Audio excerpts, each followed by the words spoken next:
Hi friends, ನಮಸ್ತೆ. ನಾನು Mallikarjun. Welcome to ಸ್ಪರ್ಧಾ ಕರ್ನಾಟಕ ಅಕಾಡೆಮಿ ಶಿವಮೊಗ್ಗ. ಸ್ನೇಹಿತರೆ, ಈ ಲ್ಯಾಂಡ್ ಸರ್ವೇರ್ ಭೂಮಾಪಕರ ಒಂದು ನೋಟಿಫಿಕೇಶನ್ ಆಗಿದೆ. ಮತ್ತೆ ಅಧಿಸೂಚನೆ KEದಿಂದ ಹೊರಬಿದ್ದಿದೆ. ಸರ್, ಲಾಸ್ಟ್ KPSC ಇಂದ land surveyor post call for ಮಾಡಿದ್ರು, ಬಟ್ PUC ಆದವರಿಗೆ ಅವಕಾಶ ಕೊಟ್ಟಿದ್ರು. ಬಟ್ ಈಗ ಲ್ಯಾಂಡ್ ಸರ್ವೇರ್ ಅಷ್ಟೇ ಪೋಸ್ಟ್ 750 ಹುದ್ದೆಗಳು, 3,500 ಪೋಸ್ಟನ್ನು ಕಾಲ್ ಫಾರ್ ಮಾಡಿದ್ದಾನೆ. ಆದರೆ ಇಲ್ಲಿ BSc ಕಂಪ್ಲೀಟ್ ಆದರು, BScಲ್ಲಿ ಫಿಸಿಕ್ಸು, ಮ್ಯಾಥಮೆಟಿಕ್ಸು, ಆಮೇಲೆ computer science, electronics, information science ಇವರೆಲ್ಲ ಓದಿರ್ತಕ್ಕಂಥವ್ರಿಗೆ ಒಂದು ಗೋಲ್ಡನ್ ಅಪಾರ್ಚುನಿಟಿ ಅಂತ ಹೇಳ್ಬೋದು. ಹಾಗೆ BE ಬ್ಯಾಚುಲರ್ ಆಫ್ ಇಂಜಿನಿಯರಿಂಗ್ ಅಥವಾ BTech ಯಾವುದೇ ಬ್ರಾಂಚ್ ಓದಿದ್ರು ಕೂಡ ಲ್ಯಾಂಡ್ ಸರ್ವೇರ್ ಹುದ್ದೆಗಳಿಗೆ ಅಪ್ಲಿಕೇಶನ್ ಹಾಕ್ಬೋದು. ಹಾಗೆ ಡಿಪ್ಲೊಮೊ ಯಾವುದೇ ಬ್ರಾಂಚನ್ನು ಓದಿರ್ತಕ್ಕಂಥ ಕ್ಯಾಂಡಿಡೇಟ್ಸು ಕೂಡ ಈ ಲ್ಯಾಂಡ್ ಸರ್ವೇರ್ ಹುದ್ದೆಗಳಿಗೆ ಅಪ್ಲೈ ಮಾಡ್ಬೋದು. ಎಲ್ಲರಿಗೂ ಕೂಡ ಅವಕಾಶ ಕೊಟ್ಟಿದ್ದಾನೆ, ಎಕ್ಸೆಪ್ಟ್ PUC ಸೈನ್ಸ್ ಮಾತ್ರ ತೆಗೆದಿದ್ದಾನೆ ಅಷ್ಟೇ.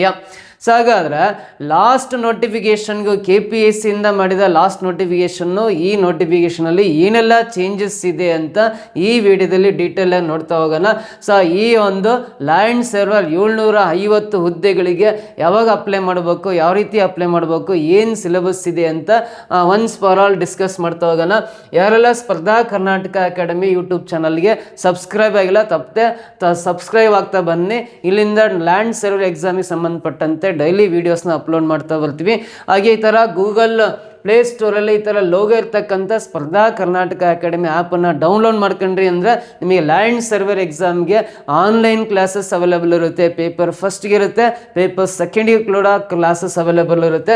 ಹೆಚ್ಚಿನ ಮಾಹಿತಿ ಬೇಕಂದರೆ ಇಲ್ಲಿ ಕಾಣಿಸ್ತಕ್ಕಂಥ ಮೊಬೈಲ್ ನಂಬರ್ 9071673831 9071671673 ಅಥವಾ ಲಾಸ್ಟ್ಗೆ 32 ಈ ನಂಬರ್ಗೆ ಕರೆ ಮಾಡಿ ಇನ್ನು ಹೆಚ್ಚಿನ ಮಾಹಿತಿಯನ್ನು ನೀವು ಪಡಿತಾ ಬರ್ಬೋದು.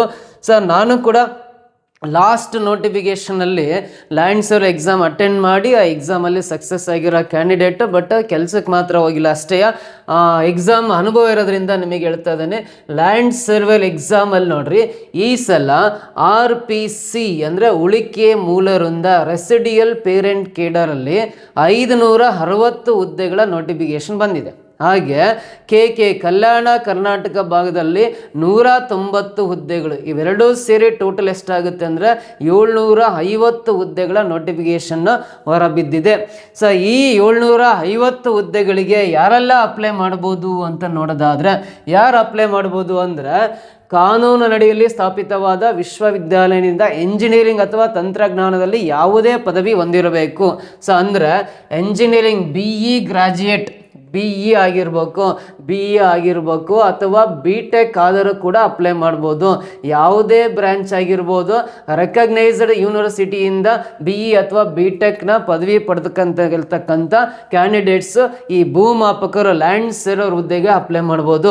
ಸೊ ಹಾಗೆ ಗಣಿತ, ಮ್ಯಾಥಮೆಟಿಕ್ಸು, ಫಿಸಿಕ್ಸು, ಕಂಪ್ಯೂಟರ್ ಸೈನ್ಸು, ಮಾಹಿತಿ ತಂತ್ರಜ್ಞಾನ, information science, instrumentation, electronics and communication, ಆಮೇಲೆ ಅಗ್ರಿಕಲ್ಚರ್ BSc ಆದರೂ ಕೂಡ ಈ ಲ್ಯಾಂಡ್ ಸರ್ವೇರ್ ಹುದ್ದೆಗಳಿಗೆ ಅಪ್ಲಿಕೇಶನ್ ಹಾಕ್ಬೋದು. BScಲಿ ನೀವು ಮ್ಯಾಥ್ಸ್ ಓದಿರ್ಬೇಕು, ಇಲ್ಲ ಫಿಸಿಕ್ಸ್ ಓದಿರ್ಬೇಕು, ಇಲ್ಲ ಕಂಪ್ಯೂಟರ್ ಸೈನ್ಸ್ ಓದಿರ್ಬೇಕು, ಇಲ್ಲ ಇನ್ಫಾರ್ಮೇಷನ್ ಸೈನ್ಸ್ ಓದಿರ್ಬೇಕು, ಇಲ್ಲ ಇನ್ಸ್ಟ್ರುಮೆಂಟೇಷನ್ ಸೈನ್ಸ್ ಓದಿರ್ಬೇಕು, ಇಲ್ಲ ಎಲೆಕ್ಟ್ರಾನಿಕ್ಸ್ ಆ್ಯಂಡ್ ಕಮ್ಯುನಿಕೇಷನ್ ಓದಿರ್ಬೇಕು, ಅಥವಾ ಅಗ್ರಿಕಲ್ಚರ್ BSc ಓದಿರೋ ಕೂಡ ಲ್ಯಾಂಡ್ ಸರ್ವೇರ್ ಹುದ್ದೆಗಳಿಗೆ ಅಪ್ಲೈ ಮಾಡ್ಬೋದು. ಅದಲ್ಲದೆ AICTE ಇಂದ ಮಾನ್ಯತೆ ಪಡೆದ ಯಾವುದೇ ಡಿಪ್ಲೊಮಾ ಪಡೆದಿರ್ಬೇಕಂದ್ರೆ ಡಿಪ್ಲೊಮಾ ಕಂಪ್ಲೀಟ್ ಮಾಡಿರ್ಬೇಕು, ಯಾವುದಾದ್ರೂ ಬ್ರಾಂಚ್ ಆಗಿರ್ಬೋದು. ಸೊ ಈ ಡಿಪ್ಲೊಮಾ ಕಂಪ್ಲೀಟ್ ಆದರೆ ಒಂದು ಗೋಲ್ಡನ್ ಅಪಾರ್ಚುನಿಟಿ ಅಂತಲೇ ಹೇಳ್ಬೋದು. ಸೊ ಇವರೆಲ್ಲರೂ ಕೂಡ ಈ ಲ್ಯಾಂಡ್ ಸರ್ವೇರ್ ಹುದ್ದೆಗಳಿಗೆ ಅಪ್ಲಿಕೇಶನ್ ಹಾಕ್ಬೋದು. ಸೊ ಆನ್ಲೈನಲ್ಲಿ ಅಪ್ಲಿಕೇಶನ್ ಹಾಕ್ತಾ ಬರಬೇಕು. ಸೊ ಇಲ್ಲಿ ಏಜ್ ಲಿಮಿಟ್, ಏಜ್ ಕ್ರೈಟೀರಿಯಾ ಬಂದುಬಿಟ್ರೆ ನೋಡ್ರಿ, ಜನರಲ್ ಕೆಟಗರಿ ಸ್ಟೂಡೆಂಟ್ಸ್ಗೆ 40 ವರ್ಷದವರೆಗೂ ವಯೋಮಿತಿ ಕೊಟ್ಟಿದ್ದಾನೆ. ಸೊ 40 ಇಯರ್ಸ್ವರೆಗೂ ಅವಕಾಶ ಇದೆ. ಆಮೇಲೆ 2A 2B 3A 3B ಕ್ಯಾಂಡಿಡೇಟ್ಸ್ಗೆ 43 ವರ್ಷದವರೆಗೂ ಅವಕಾಶ ಇದೆ. ಹಾಗೆ SC ST ಕೆಟಗರಿ 1 ಮತ್ತು ಫಿಸಿಕಲಿ ಹ್ಯಾಂಡಿಕ್ಯಾಪ್ಡ್ ಕ್ಯಾಂಡಿಡೇಟ್ಸ್ಗೆ ಅಪ್ ಟು 45 ವರ್ಷದವರೆಗೂ ಅವಕಾಶ ಇದೆ. ಸೊ ಏಜ್ ಲಿಮಿಟ್ ಅಂತ ಸಾಕಷ್ಟಿದೆ. ಎಲ್ಲರೂ ಕೂಡ ತಪ್ಪದೆ ಲ್ಯಾಂಡ್ ಸರ್ವೇರ್ ಎಕ್ಸಾಮಿಗೆ ಅಪ್ಲೈ ಮಾಡ್ತಾ ಬನ್ನಿ. ಅರ್ಜಿ ಸಲ್ಲಿಸುವ ವಿಧಾನ ಅಂದರೆ ನೋಡ್ರಿ, ಈ CET online.karnataka.government.in.kea ಈ ವೆಬ್ಸೈಟ್ಗೆ ವಿಸಿಟ್ ಮಾಡಿ ಆನ್ಲೈನಲ್ಲಿ ಅಪ್ಲೈ ಮಾಡ್ತಾ ಬರಬೇಕು. ಸೊ ಎಲ್ಲ ಇನ್ಸ್ಟ್ರಕ್ಷನ್ನ ನೀಟಾಗಿ ಕೇರ್ಫುಲ್ಲಾಗಿ ಓದ್ಕೊಂಡು ಆನ್ಲೈನಲ್ಲಿ ತಪ್ಪದಂಗೆ ನೀವು ಮಿಸ್ ಮಾಡ್ದಂಗೆ ಯಾವುದೇ ತಿದ್ದುಪಡಿ ಮಾಡಲಿಕ್ಕೆ ಅವಕಾಶ ಕೊಡದಂತೆ ನೀಟಾಗಿ ಸಮಾಧಾನದಿಂದ ನೀವು ಅಪ್ಲಿಕೇಶನ್ ಹಾಕಿ. ಸೊ ಹಾಗೆ ಆನ್ಲೈನಲ್ಲಿ ಅಪ್ಲೈ ಮಾಡಲಿಕ್ಕೆ ನೋಡ್ರಿ, ಇದೇ 11ನೇ ತಾರೀಕು, ಇವತ್ತೇ ಜುಲೈ 11ನೇ ತಾರೀಕಿಂದ ಅಪ್ಲೈ ಮಾಡಲಿಕ್ಕೆ ಸ್ಟಾರ್ಟ್ ಆಗ್ತಾ ಇದೆ. ಲಾಸ್ಟ್ ಡೇಟ್ ಅಪ್ಲೈ ಮಾಡಲಿಕ್ಕೆ ಆಗಸ್ಟ್ 7ನೇ ತಾರೀಕುವರೆಗೂ ಇದೆ. ಜುಲೈ 11ನೇ ತಾರೀಕಿಂದ ಆನ್ಲೈನಲ್ಲಿ ಅಪ್ಲಿಕೇಶನ್ ಸ್ಟಾರ್ಟ್ ಆಗ್ತಾ ಇದೆ. ಅಪ್ಲಿಕೇಶನ್ ಹಾಕೋ ಲಾಸ್ಟ್ ಡೇಟ್ ಆಗಸ್ಟ್ 7ನೇ ತಾರೀಕುವರೆಗೂ ಲಾಸ್ಟ್ ಡೇಟ್ ಇದೆ. ಸೊ ಹಾಗೆ ನೀವು ಫೀಸನ್ನು ಪೇ ಮಾಡಲಿಕ್ಕೆ ಲಾಸ್ಟ್ ಡೇಟು ಆಗಸ್ಟ್ 10ನೇ ತಾರೀಕುವರೆಗೂ ಟೈಮ್ ಇದೆ. ಸೊ ಹಾಗಾಗಿ ಇಷ್ಟೊಳಗಡೆ ನಿಮ್ಮ ಎಲ್ಲ ದಾಖಲೆಗಳನ್ನು, ಕ್ಯಾಸ್ಟು, ಇನ್ಕಮ್ಮು, ರೂರಲ್ ಇದ್ದರೆ, ಕನ್ನಡ ಮೀಡಿಯಮ್ ಸರ್ಟಿಫಿಕೇಟ್ ಇದ್ದರೆ, ಸೊ ಇವೆಲ್ಲವನ್ನು ಕರೆಕ್ಟಾಗಿ ರೆಡಿ ಮಾಡಿಸ್ಕೊಂಬಿಟ್ಟು ನೀವು ಆನ್ಲೈನಲ್ಲಿ ಅಪ್ಲೈ ಮಾಡ್ತಾ ಬರ್ಬೋದು. ಸೊ ನೆಕ್ಸ್ಟ್ ಬಂದುಬಿಟ್ಟು ನೋಡಿರಿ, ಎಕ್ಸಾಮ್ ಫೀಸ್ ಬಂದುಬಿಟ್ಟು ನಾವು 2A 2B 3A 3B candidates ಮತ್ತು ಜನರಲ್ ಕೆಟಗರಿ ಸ್ಟೂಡೆಂಟ್ಸ್ಗೆ 750 ರೂಪಾಯಿ ಎಕ್ಸಾಮ್ ಫೀಸ್ ಇದೆ. ಹಾಗೆ SC ST ಕೆಟಗರಿ 1, ಆಮೇಲೆ ಎಕ್ಸ್ ಸರ್ವಿಸ್ ಮ್ಯಾನು, ಥರ್ಡ್ ಜೆಂಡರ್ಗೆ 500 ರೂಪಾಯಿ ಇದೆ. ಫಿಸಿಕಲಿ ಹ್ಯಾಂಡಿಕ್ಯಾಪ್ಡ್ ಸ್ಟೂಡೆಂಟ್ಸ್ಗೆ 250 ರೂಪಾಯಿ ಪರೀಕ್ಷಾ ಶುಲ್ಕ ಇರುತ್ತೆ. ಅದನ್ನು ನೀವು ಆನ್ಲೈನಲ್ಲೇ ಪೇ ಮಾಡಬೇಕು. ಯಾವುದೇ ಕಾರಣಕ್ಕೂ ಶುಲ್ಕವನ್ನು ವಾಪಸ್ ಕೊಡಲ್ಲ ಅಂತ ಬೇರೆ ಕಂಡೀಷನ್ ಹಾಕಿದ್ದಾರೆ. ಆಲ್ರೆಡಿ ಎಕ್ಸಾಮ್ ಡೇಟೇ ಅನೌನ್ಸ್ ಮಾಡಿಬಿಟ್ಟಿದ್ದಾರೆ. Exam date KE exam date announce ಮಾಡಿದ್ದಾರೆ. ಅದು ಭಾನುವಾರ, ಅಂದರೆ ಇದು ಎಷ್ಟು ಅಂದರೆ 10/4 ಅಕ್ಟೋಬರ್ 4ನೇ ತಾರೀಕು ಭಾನುವಾರ ಬೆಳಗ್ಗೆ 10 ರಿಂದ 12ವರೆಗೆ ಪೇಪರ್ ಫಸ್ಟ್ ಸಾಮಾನ್ಯ ಜ್ಞಾನ ಇರುತ್ತೆ ಅಂತೇಳಿದ್ದಾರೆ. ಹಾಗೆ ಅಕ್ಟೋಬರ್ 3ನೇ ತಾರೀಕು ಶನಿವಾರ ಮಧ್ಯಾಹ್ನ 3 ರಿಂದ 5ನೇ ತಾರೀಕು ಸೆಕೆಂಡ್ ಪೇಪರ್ ಇರುತ್ತೆ ಅಂತೇಳಿದ್ದಾನೆ.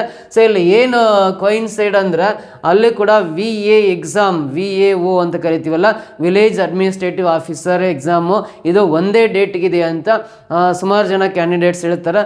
ಆ ಥರ ಸೇಮ್ ಒಂದೇ ಡೇಟಿಗೆ ಕ್ಲಾಶ್ ಆಗೋ ಎಕ್ಸಾಮ್ ಇದ್ರೆ ಯಾವುದಾದ್ರು ಒಂದು ಎಕ್ಸಾಮ್ನ ಪೋಸ್ಟ್ಪೋನ್ ಅಥವಾ ಪ್ರೀಪೋನ್ ಮಾಡೋ ಚಾನ್ಸಸ್ ಇರುತ್ತೆ. ಆಮೇಲೆ ಕಡ್ಡಾಯ ಕನ್ನಡ ಭಾಷಾ ಪರೀಕ್ಷೆಯನ್ನು ಡೇಟ್ ಇನ್ನೂ ಕೊಟ್ಟಿಲ್ಲ, ನಂತರದಲ್ಲಿ ತಿಳಿಸಲಾಗುವುದು. ಯಾರೆಲ್ಲ ಈ ಕಡ್ಡಾಯ ಕನ್ನಡ ಪರೀಕ್ಷೆಯನ್ನು ಅಟೆಂಡ್ ಮಾಡಬೇಕು ಅಂದರೆ SLC ನಂತರ PUC ಅಥವಾ PUC ಈಕ್ವಲೆಂಟ್ ಆಗಿರ್ತಕ್ಕಂಥ ಯಾವುದೇ ಪರೀಕ್ಷೆಯಲ್ಲಿ ಪ್ರಥಮ ಅಥವಾ ದ್ವಿತೀಯ ಭಾಷೆಯ ಕನ್ನಡವನ್ನು ಓದಿದವರಾಗಿರ್ಬೋದು, ಅಥವಾ ಈ KEA ನಡೆಸಿರ್ತಕ್ಕಂಥ ಕಡ್ಡಾಯ ಕನ್ನಡ ಪರೀಕ್ಷೆಯಲ್ಲಿ ಈಗಾಗಲೇ ಉತ್ತೀರ್ಣರಾಗಿರ್ತಕ್ಕಂಥವ್ರು ಕಡ್ಡಾಯ ಕನ್ನಡ ಪತ್ರಿಕೆ ಬರೆಯೋ ಅವಶ್ಯಕತೆ ಇಲ್ಲ. PUCಯಲ್ಲಿ ಫಸ್ಟ್ ಅಥವಾ ಸೆಕೆಂಡ್ ಲ್ಯಾಂಗ್ವೇಜ್ ಕನ್ನಡ ಓದಿರೋರು ಈಗಾಗಲೇ ಕಡ್ಡಾಯ ಕನ್ನಡ ಪತ್ರಿಕೆಯಲ್ಲಿ ಹಿಂದ್ಗಡೆ ಪಾಸ್ ಆಗಿರ್ತಕ್ಕಂಥ ಕ್ಯಾಂಡಿಡೇಟ್ಸ್ ಏನು ಮತ್ತೆ ಬರೆಯೋ ಅವಶ್ಯಕತೆ ಇಲ್ಲ. ಯಾರು ಫಸ್ಟ್ ಅಥವಾ ಸೆಕೆಂಡ್ PUCಯಲ್ಲಿ ನೀವು ಕಡ್ಡಾಯ ಕನ್ನಡ ಅಂದರೆ ಕನ್ನಡ ಪತ್ರಿಕೆ, ಕನ್ನಡ ಲ್ಯಾಂಗ್ವೇಜ್ ಓದಿಲ್ವಾ ಅಥವಾ ಕಡ್ಡಾಯ ಕನ್ನಡ ಪತ್ರಿಕೆಯನ್ನು ಪಾಸ್ ಮಾಡಿಲ್ಲ, ಅವ್ರು ಮಾತ್ರ ಕಡ್ಡಾಯ ಕನ್ನಡ ಪತ್ರಿಕೆಯನ್ನು ಅಟೆಂಡ್ ಮಾಡಬೇಕು ಅಂತ ಹೇಳಿದ್ದಾನೆ. ಸೊ ಹಾಗೆ ನೋಡ್ರಿ, ಇಲ್ಲಿ ಏನು ಎಕ್ಸಾಮ್ ಸಿಲೆಬಸ್ಸು ಪೇಪರ್ ಫಸ್ಟ್ ಇಲ್ಲಿ ನೋಡ್ರಿ, ಪ್ರಚಲಿತ ಘಟನೆಗಳಿಗೆ ಸಂಬಂಧಿಸಿದ ಸಾಮಾನ್ಯ ಜ್ಞಾನದ ವಿಷಯಗಳು ಅಂತ ಇದೆ. ಸೊ ಕರೆಂಟ್ ಅಫೇರ್ಸು, ಆಮೇಲೆ GK ಅಂತ ಕೊಟ್ಟಿದ್ದಾನೆ. ಆಮೇಲೆ ದೈನಂದಿನ ಗ್ರಹಿಕೆಗಳ ವಿಷಯಗಳು, ಡೇ ಟು ಡೇ ಆಕ್ಟಿವಿಟೀಸ್ ಅಂತ ಕೊಟ್ಟಿರ್ತಾನೆ. ಸೊ ಇಲ್ಲಿ ಭಾರತದ ಸಂವಿಧಾನದ ಸ್ಥೂಲ ನೋಟದ ವಿಷಯಗಳು, ಇಂಡಿಯನ್ ಕಾನ್ಸ್ಟಿಟ್ಯೂಷನ್ ಕೊಟ್ಟಿದ್ದಾನೆ. ಆಮೇಲೆ ಇಂಡಿಯನ್ ಹಿಸ್ಟ್ರಿ ಕೊಟ್ಟಿದ್ದಾನೆ. ಆಮೇಲೆ ಕರ್ನಾಟಕ ಭೂಗೋಳ ವಿಷಯ ಕೊಟ್ಟಿದ್ದಾನೆ. ರಾಜ್ಯ ಮತ್ತು ಪ್ರಾದೇಶಿಕ ಆಡಳಿತ ಕುರಿತ ವಿಷಯಗಳು ಕೊಟ್ಟಿದ್ದಾನೆ. ಆಮೇಲೆ RDPR ಸಬ್ಜೆಕ್ಟ್ ಕೊಟ್ಟಿದ್ದಾನೆ. ಆಮೇಲೆ ಸಹಕಾರಿ ಸಂಘಗಳಿಗೆ ಸಂಬಂಧಪಟ್ಟಂಥ ಪ್ರಶ್ನೆಗಳನ್ನು ಕೇಳ್ತಾ ಇದ್ದಾನೆ. ಆಮೇಲೆ ಇಂಡಿಯನ್ ಎಕನಾಮಿ ಸಂಬಂಧಪಟ್ಟಂಥ ಪ್ರಶ್ನೆಗಳು, ಆಮೇಲೆ ಕರ್ನಾಟಕದ ಪರಿಸರ ಸಂಬಂಧಿ ಸಮಸ್ಯೆಗಳು ಮತ್ತು ಅಭಿವೃದ್ಧಿ ಕುರಿತ ವಿಷಯಗಳು ಅಂತ ಪೇಪರ್ ಫಸ್ಟ್ನ ಸಿಲೆಬಸ್ ಯಾವ ಟಾಪಿಕ್ಸು ಯಾವ ಕಾನ್ಸೆಪ್ಟ್ ಮೇಲೆ ಇರ್ತತಿ ಅಂತ ಹೇಳಿದಾನೆ. 100 ಕ್ವಶನ್ಸು, 100 ಮಾರ್ಕ್ಸು, 2 hours ಡ್ಯೂರೇಷನ್ ಇರುತ್ತೆ. ಸೊ ಇಲ್ಲಿ 100 ಕ್ವಶನ್ಸ್ ಇರುತ್ತೆ, 100 ಮಾರ್ಕ್ಸ್, 2 ಗಂಟೆ ಟೈಮ್ ಇರುತ್ತೆ ಪೇಪರ್ ಫಸ್ಟ್. ಪೇಪರ್ ಸೆಕೆಂಡನ್ನು ನಾವು ನಿರ್ದಿಷ್ಟ ಪತ್ರಿಕೆ ಅಂತ ಕರಿತೀವಿ. ನಿರ್ದಿಷ್ಟ ಪತ್ರಿಕೆ specific paper, 100 questions, 100 marks, 2 hours duration ಇರುತ್ತೆ. ಲಾಸ್ಟ್ KPSCಯಲ್ಲಿ ಮಾಡಿರೋ ನೋಟಿಫಿಕೇಷನ್ಗೂ ಈಗ KEದವ್ರು ಮಾಡಿರೋ ನೋಟಿಫಿಕೇಷನಲ್ಲಿ ಪೇಪರ್ ಸೆಕೆಂಡಲ್ಲಿ ಸ್ಮಾಲ್ ಚೇಂಜಸ್ ಆಗಿದೆ. ಏನು ಸ್ಮಾಲ್ ಚೇಂಜಸ್ ಅಂದರೆ ಅಲ್ಲಿ ಮ್ಯಾಥಮೆಟಿಕ್ಸು 70% ಇತ್ತು, ಫಿಸಿಕ್ಸ್ 20%, ಜಿಯೋಗ್ರಫಿ 10% ಇತ್ತು. ಇವಾಗ ಆ ಮ್ಯಾಥಮೆಟಿಕ್ಸ್ ಸಿಲೆಬಸ್ ಏನಿದೆಯಲ್ಲ, ಆ ಮ್ಯಾಥಮೆಟಿಕ್ಸ್ ಸಿಲೆಬಸ್ ಎಷ್ಟು ಪರ್ಸೆಂಟ್ ಮಾಡಿದ್ದಾನೆ ಅಂದರೆ 40% ಮ್ಯಾಥಮೆಟಿಕ್ಸ್ ಮಾಡಿದ್ದಾನೆ. ಜಿಯೋಗ್ರಫಿ 10% ಆಸ್ ಇಟ್ ಈಸ್ ಇದೆ. ಫಿಸಿಕ್ಸ್ 20 ಇರೋದು 10% ಆಗಿದೆ. ಈ 3 ಸೇರಿ ನಿಮಗೆ 60% ಆಗುತ್ತೆ. ಇನ್ನು ರಿಮೈನಿಂಗ್ 40%ಗೆ 2 ಹೊಸ ಸಬ್ಜೆಕ್ಟನ್ನು ಇಂಟ್ರೊಡ್ಯೂಸ್ ಮಾಡಿದ್ದಾನೆ. ಈ 2 ಹೊಸ ಸಬ್ಜೆಕ್ಟ್ ಇಂಟ್ರೊಡ್ಯೂಸ್ ಮಾಡಿರೋದ್ರಿಂದ ಇಲ್ಲೊಂದು ತಾರತಮ್ಯ ಧೋರಣೆ ಅನುಸರಿಸಿದ್ದಾನೆ ಅಂತಲೇ ಹೇಳ್ಬೋದು. ಯಾಕಂದರೆ ಕಾಮನ್ ಆಗಿ ಜನರಲ್ BSc ಮಾಡಿರ್ತಕ್ಕಂಥ ಕ್ಯಾಂಡಿಡೇಟ್ಸ್ಗೆ ಆಗಿರ್ಬೋದು, ಅಥವಾ ಕೆಲವೊಂದು ಪರ್ಟಿಕ್ಯುಲರ್ ಡಿಪ್ಲೊಮಾ ಬ್ರಾಂಚಸ್ ಅಥವಾ ಇಂಜಿನಿಯರಿಂಗ್ ಬ್ರಾಂಚಸ್ ಕ್ಯಾಂಡಿಡೇಟ್ಸ್ ಆಗಿರ್ಬೋದು, ಅವರಿಗೆ ಈ 2 ಹೊಸ ಸಬ್ಜೆಕ್ಟ್ಗಳ ಪರಿಚಯ ಇರಲ್ಲ. ಒಂದು ಮಾಡರ್ನ್ ಮೆಥಡ್ಸ್ ಆಫ್ ಸರ್ವೇಯಿಂಗ್ ಅಂತ ಕೊಟ್ಟಿದ್ದಾನೆ. ಕಾಮನ್ BSc ಫಿಸಿಕ್ಸ್ ಕೆಮಿಸ್ಟ್ರಿ ಅಥವಾ ಮ್ಯಾಥಮೆಟಿಕ್ಸ್ ಆಗಿರ್ಬೋದು ಅಥವಾ ಕಂಪ್ಯೂಟರ್ ಸೈನ್ಸ್ ಓದಿರೋಕ್ಕಂಥ ಕ್ಯಾಂಡಿಡೇಟ್ಸು ಈ ಸಬ್ಜೆಕ್ಟನ್ನು ಎಲ್ಲೂ ಕೂಡ ಅವ್ರನ್ನ ಒಂದು ಸ್ಟಡಿ ಡ್ಯೂರೇಷನಲ್ಲಿ ಓದೇ ಇರಲ್ಲ. ಅವರಿಗಿದು ಹೊಸ ಸಬ್ಜೆಕ್ಟ್ ಅಂತಲೇ ಹೇಳ್ಬೋದು. ಇನ್ನೊಂದು ಸಬ್ಜೆಕ್ಟ್ ಏದಂದ್ರೆ ಕಂಪ್ಯೂಟರ್ ಅಪ್ಲಿಕೇಶನ್ಸ್ ಅಂತ ಇದೆ. ಇದು ಕೂಡ ಕೆಲವೊಬ್ಬರಿಗೆ ಹೊಸ ಸಬ್ಜೆಕ್ಟ್ಸ್. ಇದು ಕಾಮನ್ ಆಗಿ ಎಲ್ರಿಗೂ ಅಪ್ಲೈ ಆಗಲ್ಲ, ಕೆಲವೊಂದು ಪರ್ಟಿಕ್ಯುಲರ್ ಬ್ರಾಂಚ್ ಸ್ಟೂಡೆಂಟ್ಸ್ಗೆ ಮಾತ್ರ ಇದು ಹೆಲ್ಪ್ ಆಗ್ತಕ್ಕಂಥದ್ದು. ಹಾಗಾಗಿ ಇಲ್ಲೊಂದು ತಾರತಮ್ಯ ಮಾಡಿದ್ದಾನೆ ಅಂತ ಹೇಳ್ಬೋದು. ಈ ಥರ ಇಡಬಾರ್ದಾಗಿತ್ತು, ಇಟ್ಬಿಟ್ಟಿದ್ದಾನೆ, ಅನಿವಾರ್ಯ ಓದಲೇಬೇಕು. ಸೊ ಈ ಸಬ್ಜೆಕ್ಟ್ ಕ್ಲಾಸಸ್ ಈಗಾಗಲೇ ಸ್ಪರ್ಧಾ ಕರ್ನಾಟಕ ಅಕಾಡೆಮಿ ಆನ್ಲೈನ್ ಪ್ಲಾಟ್ಫಾರ್ಮಲ್ಲಿ ಮ್ಯಾಥ್ಸ್ ಕ್ಲಾಸಸ್ ಅದ್ಭುತವಾಗಿ ಬಂದಿದೆ. ಇಲ್ಲೇನು ಸಿಲೆಬಸ್ ಕೊಟ್ಟಿದ್ದಾನಲ್ಲ ಮ್ಯಾಥ್ಸು, ಲಾಸ್ಟ್ KPSC ನೋಟಿಫಿಕೇಶನ್ ಎಲ್ಲ ಟಾಪಿಕ್ಸ್ ಸೇಮ್ ಕಂಟೆಂಟ್ ಕೊಟ್ಟಿದ್ದಾನೆ. ಈಗಾಗಲೇ ಕ್ಲಾಸನ್ನು ಕಂಪ್ಲೀಟ್ ಮಾಡಿದ್ದೀವಿ. ನೀವು ಮಾತ್ರ ಕ್ಲಾಸಸ್ನ ನೋಡಬೇಕು. ಸೊ 40% ಮ್ಯಾಥ್ಸ್ 40 ಮಾರ್ಕ್ಸ್ ತಗೋಬೋದು. ಆ ಥರ ಅದ್ಭುತವಾದ ಕ್ಲಾಸ್ ಇದೆ. ಜಿಯೋಗ್ರಫಿನಿ ಇದೆ, ಫಿಸಿಕ್ಸ್ ಇದೆ. ಈಗ 2 ಹೊಸ ಸಬ್ಜೆಕ್ಟ್ ಆ್ಯಡ್ ಮಾಡಿದಾರಲ್ಲ ಮಂಡೆಯಿಂದ, ಆ ಸಬ್ಜೆಕ್ಟ್ ಕೂಡ ಕ್ಲಾಸಸ್ ಸ್ಟಾರ್ಟ್ ಆಗ್ತಾ ಇದೆ. ಸ್ಪರ್ಧಾ ಕರ್ನಾಟಕ ಅಕಾಡೆಮಿ ನೀವು ಆನ್ಲೈನ್ ಪ್ಲಾಟ್ಫಾರ್ಮಲ್ಲಿ ಗೂಗಲ್ ಪ್ಲೇಸ್ಟೋರಲ್ಲಿ ಹೋಗಿ ಡೌನ್ಲೋಡ್ ಮಾಡ್ಕೊಂಡ್ರಿ ಅಂದರೆ ಆ ಹೊಸ ಸಬ್ಜೆಕ್ಟ್ ಕ್ಲಾಸಸ್ಸು ಕೂಡ ಮಾಡಿಕೊಡ್ತೀವಿ. ಮಂಡೆಯಿಂದ ಸ್ಟಾರ್ಟ್ ಆಗುತ್ತೆ. ಆಮೇಲೆ ಇಲ್ಲಿ ಇನ್ನೊಂದು ಕಂಡೀಷನ್ ಹೇಳಿದ್ದೇನೆ, ಏನಂದರೆ ಅಟ್ಲೀಸ್ಟ್ 35% ಮಾರ್ಕ್ಸ್ ತೆಗಿಲೇಬೇಕು. ನೀವು ಕಾಂಪಿಟೇಟಿವ್ ಎಕ್ಸಾಮ್ಸಲ್ಲಿ 35% ಅಂಕನ ಗಳಿಸಲೇಬೇಕು, ಅದು ಕಡ್ಡಾಯ ಅಂತೇಳಿದ್ದೇನೆ. 35%ಗಿಂತ ಕಡಿಮೆ ಅಂಕಗಳು ಬಂದರೆ ನೀವು ಡಿಸ್ಕ್ವಾಲಿಫೈ. ಆ ಪೋಸ್ಟ್ ಹಾಗೆ ಹೇಳಿದ್ರೆ ಅವನ್ನ ಬ್ಯಾಕ್ಲಾಗ್ ಪೋಸ್ಟಿಗೆ ಹಾಕ್ತಾರೆ. ಹಾಗಾಗಿ ಮಿನಿಮಮ್ 35% ಮಾರ್ಕ್ಸ್ ತೆಗಿಲೇಬೇಕು. ಆಮೇಲೆ ನೆಗೆಟಿವ್ ಮಾರ್ಕಿಂಗ್ ಇರುತ್ತೆ. 0.25 ಮಾರ್ಕ್ಸ್, ಒಂದು ತಪ್ಪು ಉತ್ತರಕ್ಕೆ 0.25 ಮಾರ್ಕ್ಸ್ನ ಡಿಡಕ್ಟ್ ಮಾಡ್ತಾರೆ. ನೆಗೆಟಿವ್ ಮಾರ್ಕಿಂಗ್ ಇರುತ್ತೆ. ಆಮೇಲೆ OMR ಶೀಟಲ್ಲಿ ಇಲ್ಲಿ 4 ಆಪ್ಷನ್ಸ್ ಇರಲ್ಲ, 5 ಆಪ್ಷನ್ಸ್ ಇರ್ತವೆ. ನೀವು ಯಾವ್ದಾದ್ರು ಅಟೆಂಡ್ ಮಾಡಲ್ಲ ಅಂದ್ರೆ ಅದಕ್ಕೆ 5ನೇ ಆಪ್ಷನ್ನ ನೀವು ಶೇಡ್ ಮಾಡಿ ಬರಲೇಬೇಕು ಅಂತ ಹೇಳಿದ್ದೇನೆ. ಒಂದು ವೇಳೆ ಶೇಡ್ ಮಾಡಿ ಬರದೇ ಇದ್ರೆ ಅದಕ್ಕೆ 0.25 ಮಾರ್ಕ್ಸ್ನ ಕಡಿತಗೊಳಿಸ್ತೀವಿ ಅಂತ ಹೇಳಿದ್ದೇನೆ. 5ನೇ ಆಪ್ಷನ್ ನೀವು ಅಟೆಂಡ್ ಮಾಡದೇ ಇರೋ ಪ್ರಶ್ನೆಗೆ 5ನೇ ಆಪ್ಷನ್ನ ಶೇಡ್ ಮಾಡಿ ಬರಲೇಬೇಕು ಅಂತ ಕಡ್ಡಾಯವಾಗಿ ಆರ್ಡರ್ ಮಾಡಿದ್ದಾನೆ. ಸೊ ನೀವೇನಾರು 5th ಆಪ್ಷನ್ ಮಾರ್ಕ್ ಮಾಡಲಿಲ್ಲ ಅಂದರೆ, ಶೇಡ್ ಮಾಡಲಿಲ್ಲ ಅಂದರೆ 0.25 ಮಾರ್ಕ್ಸ್ ಡಿಡಕ್ಟ್ ಮಾಡ್ತಾವಂತ ಹೇಳಿದ್ದಾರೆ. ಸೊ ಇದಿಷ್ಟೆಲ್ಲ ಮಾಹಿತಿಯನ್ನು ಈ ಒಂದು ನೋಟಿಫಿಕೇಶನಲ್ಲಿ ನೋಡ್ತಾ ಬರ್ಬೋದು. ಈ ಹೊಸ ಸಬ್ಜೆಕ್ಟ್ ಕ್ಲಾಸಸ್ ಕೂಡ ಸ್ಟಾರ್ಟ್ ಆಗ್ತಾ ಇದೆ. ನೀವು ತಡ ಮಾಡ್ದೇನೆ, ಟೈಮ್ ಸಾಕಷ್ಟು ಇಲ್ಲ ನಿಮಗೆ. ಇಲ್ಲಿಂದ 100 ಡೇಸ್ ಅಷ್ಟೇ ಇರೋದು, 100 ದಿನಗಳು ಅಷ್ಟೇ ನಿಮಗೆ ಟೈಮ್ ಇರೋದು. ಈ 100 ದಿನಗಳಲ್ಲಿ ಮಿಸ್ ಮಾಡ್ದೇ ಸ್ಪರ್ಧಾ ಕರ್ನಾಟಕ ಅಕಾಡೆಮಿ ಯೂಟ್ಯೂಬ್ ಚಾನಲ್ನ ಪ್ರತಿನಿತ್ಯ ನೀವು ವಾಚ್ ಮಾಡ್ತಾ ಬನ್ನಿ. ಹಾಗೆ ಆನ್ಲೈನಲ್ಲಿ ಗೂಗಲ್ ಪ್ಲೇಸ್ಟೋರಲ್ಲಿ ಹೋಗಿ ಸ್ಪರ್ಧಾ ಕರ್ನಾಟಕ ಅಕಾಡೆಮಿನ ಆ್ಯಪನ್ನು ಡೌನ್ಲೋಡ್ ಮಾಡ್ಕೊಂಡು ಈಗಲಿಂದಲೇ ಕ್ಲಾಸ್ ಸ್ಟಾರ್ಟ್ ಮಾಡ್ತಾ ಬರ್ರಿ. ಸೊ ನಾನು ಅಡ್ಮಿಷನ್ಗೋಸ್ಕರ ಅಂತ ಹೇಳ್ತಾ ಇಲ್ಲ, ನಮ್ಮ ಇನ್ಸ್ಟಿಟ್ಯೂಟು ಅಥವಾ ನಮಗೆ ಆನ್ಲೈನಲ್ಲಿ ಅಡ್ಮಿಷನ್ ಹಾಕಲಿ ಅಂತ ಅತಿಶಯೋಕ್ತಿಗೋಸ್ಕರ ಹೇಳ್ತಾ ಇಲ್ಲ. ಕ್ಲಾಸಸ್ ಅಷ್ಟು ಅದ್ಭುತವಾಗಿ ನಾನು ಮಾಡಿದ್ದೀನಿ, ಆ ಗ್ಯಾರಂಟಿ ಕೊಡ್ತಾ ಇದ್ದೀನಿ, ಆ ಉದ್ದೇಶದಿಂದ ಹೇಳ್ತಾ ಇದ್ದೀನಿ. ಸೊ ಅದನ್ನು ಯುಟಿಲೈಸ್ ಮಾಡ್ಕೊಂಡು ಎಕ್ಸಾಮಲ್ಲಿ ಸಕ್ಸಸ್ ಆಗಲಿ. ನಿಮಗೆ ಬೇಕಾಗಿರೋದು ಸಕ್ಸಸ್ ಅಷ್ಟೇ.